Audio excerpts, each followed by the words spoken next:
Hello and welcome to Options Guy TV. My name is Brian Overby. I'm known as the Options Guy. I'm also the author of the Options Playbook.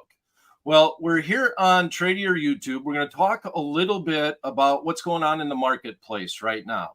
We're in earnings season once again. So we have about 11% of the S&P 500 index that is announcing earnings this week. But more importantly, we're going to have a kickoff of the FANGs or whatever name it is nowadays.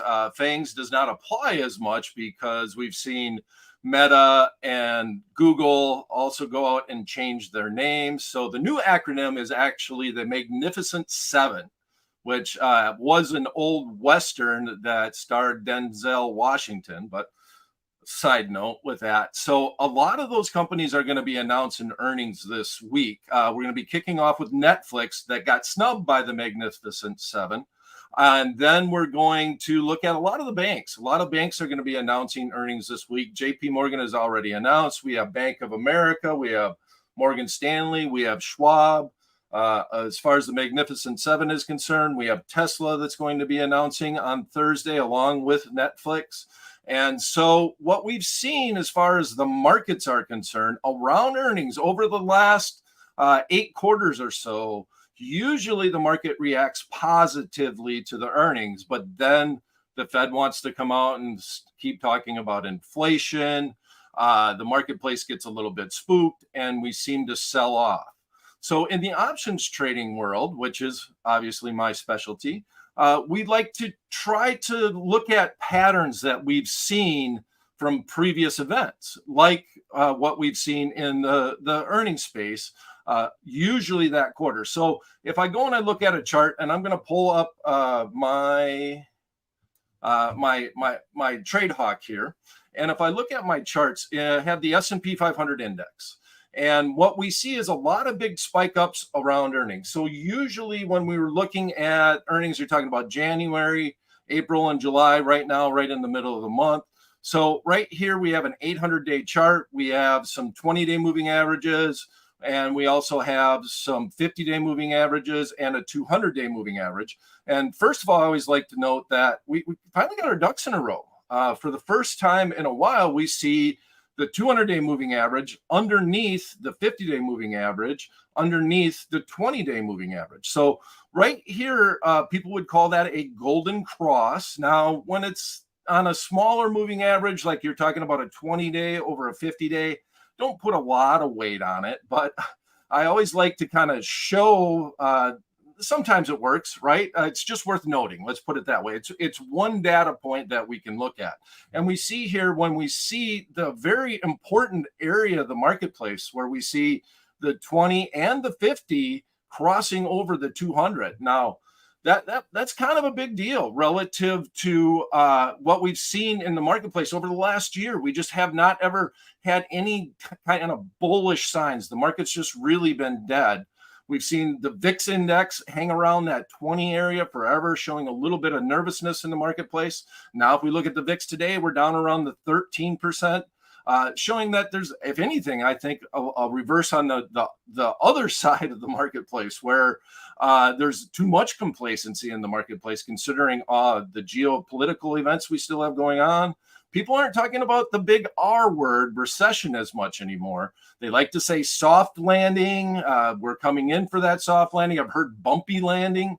Bumpy landing isn't used anymore. And so bottom line is, on this inaugural event of Options Guy TV, I'm going to show you one of my favorite strategies, which is just a very simple, straightforward strategy in the S&P 500 index. We're going to say we're going to be bullish here for the short term. We're going to look at a long call spread, and we're going to look at that trade on a short-term basis, because we're really just hoping that we get this earnings pop. Like I said, we're kicking it off. We got major banks that are going to be announcing this week. Some of the FANG stocks will be, or Magnificent Seven, whichever name you want to use. And then we'll try to adjust that trade and be out by the end of the week. Now, this is a speculative play. It's not meant to be a recommendation. everything we do here on Options Guide TV is basically intended just to learn about options. And then we'll actually be back 3 times a week. We're going to be looking at Wednesday and Friday. If on Wednesday, if I do this trade, I would look at an adjustment. We'll be back at 11 o'clock a.m. Eastern time on Wednesday. Markets will be open. They'll be rocking and rolling just like they are right now.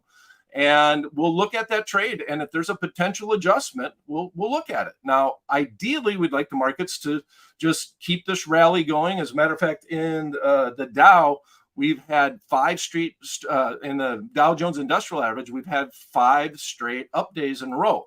The market right now is flat. Let me run over to my trading tab here. And as far as the markets are concerned, we see that the markets are kind of flat right now. Nothing's really taking off. You got the S&P 500 index up about 0.5%. Russell 2000 is right in that same range. Also, we see the NASDAQ up just a smidgen too. Hopefully, the Dow right now is up about 0.1%. So hopefully we can keep that rally going and get another update in the Dow. Okay, so here's the Magnificent Seven that we've been talking about. Apple, Amazon, Google, they're all going to be announcing next week. This week, we got Tesla that's announcing right now. It's up pretty strong. They had some good news. Well, there's some news in the auto industry, a little bit about what's going on with Ford. Ford is actually lowering the price of their Lightning, their electronic truck, or their EV truck. And so that is actually, there's a lot of momentum in the EV space today. Ford is getting beaten up a little bit, but Netflix, we'll probably talk about Netflix this week, mainly because it is one of the FANGs, and they will be announcing on a Thursday, I think they'll be announcing on this Wednesday. Yep, they'll be announcing on this Wednesday, which means there's only 2 days for those option contracts to live. Those Friday expiration option contracts will only have 2 days to live. Always very interesting to look at a very short-term trade around a big earnings report like Netflix will have this week. So let's go and look at my option chain here in the SPX. So like I said, now the paper trade that we're going to look at this week is we're going to try to sell some premium. Now we have the VIX index that's trading right around 13% implied volatility right now. Kind of like the VIX to be a little bit higher. I like the strategy where I'm selling an at-the-money option contract to have a little bit more juice in that at-the-money option contract. But we're doing it in the SPX, and there's a ton of premium, especially on a short-term basis. So we're only going to do it on a one-by-one basis. So here's the way the trade will look. Right now, we have the S&P 500 index at 45.16. We're going to sell the most at-the-money option contract. So the option contract that we're going to be selling is the 45.15. And usually, especially if we're looking at a show where we're just dealing with retail customers, I'm only going to go 5 points wide. Sometimes I would go 10, but if I go 5 points wide, it'll be a little bit cheaper trade. So we're going to do that. So quite simple. Let me grab a little drink of water here. In the S&P 500 index, we're going to go 5 points down. If I click on the ask, it actually puts it down here in my order ticket here on the TradeHawk software. And then if I click on the bid, it's going to add it also to my order ticket, and even tells us here that we have a long call spread or a vertical spread. Vertical literally just means that we are going vertical on the chains, and that came from the trading floor. When all the traders are down on the floor looking up at the quote boards, they see that right now, if you look, the 45.10 is above the 45.15, which is implying that we're going vertical on the chains. So hence the name. Long call spread, vertical spread. It's also known as a debit spread. And if we look at the debit spread, we're paying $2.95. That would be the midpoint on the trade. Usually in the SPX, you're going to have fairly wide bid-ask spreads only because the option contracts are so expensive. But you can usually trade fairly close to the midpoint. Never a guarantee. And also, whenever you're doing trades, you got to worry about commissions too. So you want to add that into your profit and loss. But right now, we'd be risking the debit that we paid for that trade, or $2.95. So that's $295 plus commission. And we're 5 points wide. Now, here's what I love about this trade is that we are putting this trade on. We are paying a debit, but if the market doesn't move, this is a profitable trade. Now, good luck with the SPX not moving at the beginning of earnings season. But with that said, if the market just stays where it's at right now, 45.18, which is actually the market has already gone up in our favor on this trade. But at 45.18, if the market stays there, that means that both of these option contracts will be in the money. The maximum would be $5. We paid $2.95 for that trade. That means that almost $3, right? So that means our maximum upside would be $2.05. So we got two scenarios that help us here. The market stays right where it's at, and we get this huge rate of time decay on this option contract that by Friday, July 21st, 4 days away, these are the weekly option contracts in the S&P 500 index. I guess I should have emphasized that. But we're looking at the weekly option contracts that expire this Friday. That means that they expire at the close of trading on Friday. Every day that goes by is going to be like this huge ice cube melting in the sun, and we're going to try to take advantage of time decay. So we're looking at a long call spread. We're paying a net debit for it, but time is our friend in this case. So our official paper trade for the week, I'll read it off here, and I'm going to highlight it here down on the bottom of my screen. And while I'm doing that, I want to make you aware of the chat box inside the YouTube channel. If you have any questions about this trade and you would like me to address them, I'll try my best. Just put them in the chat box, and they will pop up on my screen, and I will try to address them here before we sign off today. So with that said, here's our paper trade for the week. We're looking at buying one July 21st expiration, 45.10 call. And at the same time, we're selling the same expiration, 45.15 call. This is a long call or a vertical spread. We're going to do this for a net debit of $2.95 to the account.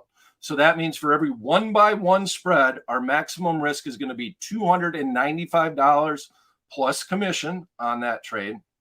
Our maximum upside is going to be $2.05, which is the width of the spread, which is $5, minus the net debit paid, $2.95. That leaves us an upside of $2.05 on that trade. We're going to come back here Wednesday on Options Guy TV.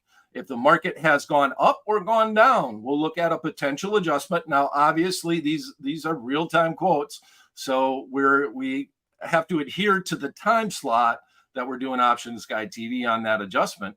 But if the market just stays where it's at and it just we get 1 day's worth of decay, that's why I find the S&P 500 index such an interesting index, because it's such an expensive index. There is a ton of premium in those option contracts, and 1 day's worth of decay is worth a lot in the S&P 500 index, and we're hoping to take advantage of that. All right, so let me go and look and see if we have any questions here. And it looks like we have a couple. All right, so first of all, the first question that we have is, Brian, why did you pick this expiration? Okay, so to start with, that's a very good question. A lot of it has to do with the fact that I don't want to be long a very speculative trade like this over the weekend. I do want enough time premium that I can get this done for a decent debit. And I think $3 is a solid debit considering where the market is at right now. So I'm risking $3 with the potential to basically make $2. I'm doing a little bit of rounding off here. And I can only do that because I'm on a Monday with a Friday expiration, and I'm getting a lot of time premium for this option contract that we're selling. $24.70 worth of time premium. So I could do it a little bit closer, but if I say, let's say we did in the SPX, you can almost pick any expiration that you want. But let's say we just went out 2 days to July 19th.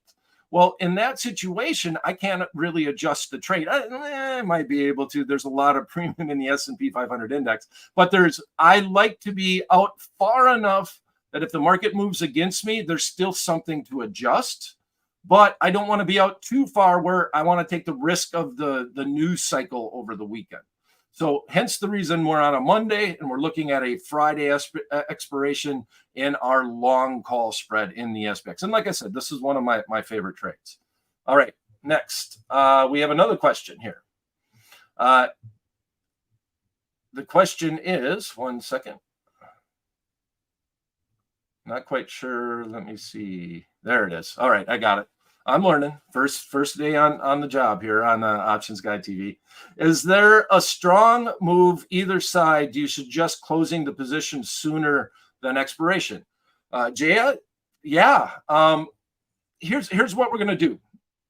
If the market moves hard to the downside, what I would look to do is roll this into a butterfly. Now, I'm getting a little bit long in the tooth here right now, so I will talk about that adjustment on Wednesday at 11 a.m., but that is my one adjustment on this trade. Now, I don't usually do two adjustments. Why? It's getting too convoluted, right? I'll make one adjustment, and what it would be is if the market went against me, I will sell a credit spread and make this look like a butterfly. That means I'm going to be selling another one of the 45.15s and buying a 45.20. We'll put that on hold. We're going to talk about that on Wednesday. If the market goes up, well, then I just got to decide when I want to get out. And in this instance, if I can make $1 on this trade because of time decay and the market stays where it's at, I'm going to do that.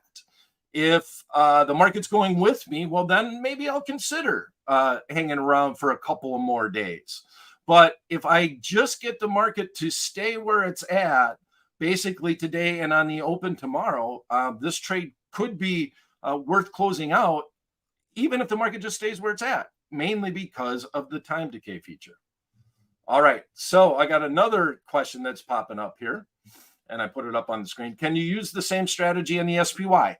Yes, you can. The SPY is a tenth of the value of the S&P 500 index. So there's a little bit of downside to the dynamics. I like doing it on a more expensive underlying. You're just selling these expensive option contracts, and they have to go to zero by that expiration date. Now, if I was in the SPY, I would be looking at a 10 lot, right, as opposed to a 1 lot. And there's some advantage to that. One of the advantages would be that I could close out half of the position, right? We talked about the market not moving at all. If I had a 10 lot on as opposed to a 1 lot in the SPX, and the market didn't move at all, maybe I only take off 5 contracts as opposed to all 10 of them. So a little bit more liquid markets in the SPY, but you always got to realize too that it's a tenth of the value. So 1 cent is really a 10-cent difference between the bid-ask spread. But in the SPY, you still see a lot of 1 cent spread, especially on at-the-money option contracts. So I don't mind it. Now, there are some advantages to being in an index if you are in an individual trading account. And I'll let you go into some of those, the 60-40 rule. So if you're in an IRA or you're trading in some other retirement account where you don't have to worry as much about taxes, the SPY is even more interesting in that scenario. But that's where we're at. All right. If you got any follows up, feel free. Okay. So next question. Why do you like the SPX over the SPY or even the XSP? All right. Well, I think I went into detail about that, but the biggest thing, and I'll just highlight the fact, is that we're talking about a $4,519 index. You're selling a $22 option contract that if the market doesn't move, that's almost all time premium. And if the market doesn't move, that has to go to zero. So to me, this is interesting. Same reason why we might look at Netflix around earnings on Wednesday, because if we look at Netflix, and those option contracts are going to have a ton of juice in them, very speculative to do around earnings. But by that Friday expiration, all that time premium has to go away. So I like to look at things where I can, or in the options world, where I can try to get that benefit of time premium on my side. Now, not always do we have to go that route, but in this scenario where we're doing a short-term trade for the specific event that we've just kicked off earnings, I would rather do it in the SPX than in the SPY. I think I answered that about 4 different ways. So there you go. All right. So any other questions? Last call for questions. And if not, we'll be back this Wednesday, 11 a.m. Eastern time, to look at how our SPX trade is doing and talk about a potential adjustment. And it's kind of odd, but sometimes you might want the market to go against you because it makes it a little bit more interesting to talk about the adjustment. Thanks for coming, and we'll see you this Wednesday.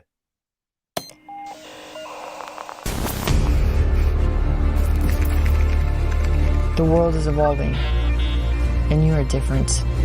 Choice, it has always been ours. You can chase the trend or choose to trade with purpose. It's time to find the signal through the noise.